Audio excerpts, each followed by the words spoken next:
Bonjour à toutes et à tous. Aujourd'hui, je vous propose une visite guidée du tunnelier Éole, Virginie, c'est son prénom, qui creuse actuellement le tunnel entre Courbevoie et Haussmann-Saint-Lazare. Allons-y. Actuellement, nous sommes à 35 mètres sous terre, où nous avons déjà réalisé, comme prévu, plus de 500 mètres de tunnel. Nous nous rapprochons de la Seine, qui sera franchie fin d'année, pour arriver sur la commune de Neuilly-sur-Seine. Virginie est le plus gros des tunneliers actuellement en creusement en Ile-de-France. Sa roue de coupe fait près de 11 mètres de diamètre, il fait 90 mètres de long pour près de 2500 tonnes. Allons voir comment il fonctionne. Ici, ce sont les voussoirs qui vont être posés dans le tunnel. Ici, c'est l'érecteur qui permet de poser les voussoirs. Vu la dimension exceptionnelle de notre tunnel, il faut 8 voussoirs pour créer un anneau.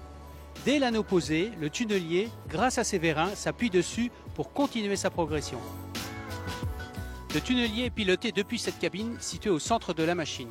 3 pilotes se relayent 24 heures sur 24 et grâce aux capteurs et aux commandes permettent de s'assurer que le tunnelier poursuit le tracé prévu au millimètre près. C'est ici, en cas d'incendie sur la machine, que les équipes peuvent se replier. Ce caisson a une capacité totale de 20 personnes et une autonomie de 24 heures. On y trouve principalement des masques autosauveteurs qui permettent de sortir du tunnel par ses propres moyens. Dans le cas contraire, on y trouve de l'eau, de la nourriture et bien évidemment de l'oxygène pour permettre d'attendre les secours pendant la durée des 24 heures. Pour les opérations de maintenance, par exemple changer des molettes ou des dents sur le bouclier, il faut faire intervenir des plongeurs hyperbares. Après avoir été mis sous pression dans le sas hyperbar, l'équipe intervient derrière la roue de coupe. De retour dans le sas, l'équipe suit des paliers de décompression comme des plongeurs sous-marins. De retour à la pression atmosphérique, ils peuvent sortir du sas.